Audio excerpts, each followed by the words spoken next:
Bonjour, je suis Yves Candebord et j'ai testé pour vous Crustina, la nouvelle machine à pain Panasonic.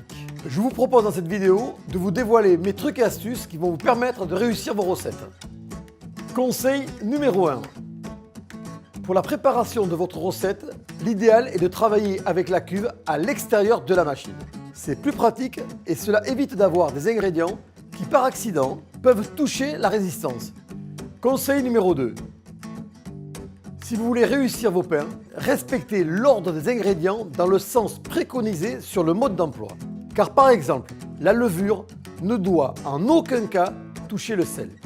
Personnellement, je la place sur le côté de la cuve, ce qui permet un meilleur mélange avec la farine. Surtout, n'oubliez pas que le poids global de votre recette a aussi une incidence sur la cuisson.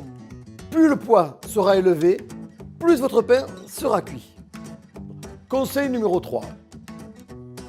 Une fois que votre préparation est placée dans la machine, ne soulevez pas le couvercle car la machine doit conserver une température constante à l'intérieur de sa cuve pour obtenir un résultat optimal. Conseil numéro 4. Si vous le pouvez, aussitôt la cuisson terminée, n'attendez pas pour démouler votre pain. Cela lui permettra de garder tout son volume et surtout tout son moelleux. Dans le cas où le pain resterait coincé dans la cuve, pratiquez avec votre main un mouvement sur le bas de la cuve pour faire pivoter le bras pétrisseur. Puis secouez la cuve pour faire glisser votre pain. Une fois le pain démoulé, placez-le sur une grille afin que l'humidité s'en échappe. Conseil numéro 5. Il n'y a pas de limite à votre créativité. Vous pouvez rajouter tout type de graines, épices, fruits confits, pépites de chocolat, morceaux de fromage ou encore des lardons pour créer de nouvelles recettes. Mais attention, lorsque vous sélectionnez un menu qui vous permet de rajouter des ingrédients en cours de cuisson, la machine émet un signal sonore au bout d'une vingtaine de minutes et fait apparaître un pictogramme en forme de main sur le bandeau de contrôle. À partir de ce moment-là, vous avez une dizaine de minutes pour insérer vos ingrédients supplémentaires. Car après cela, la machine poursuit son travail même si les éléments n'ont pas été mis dedans.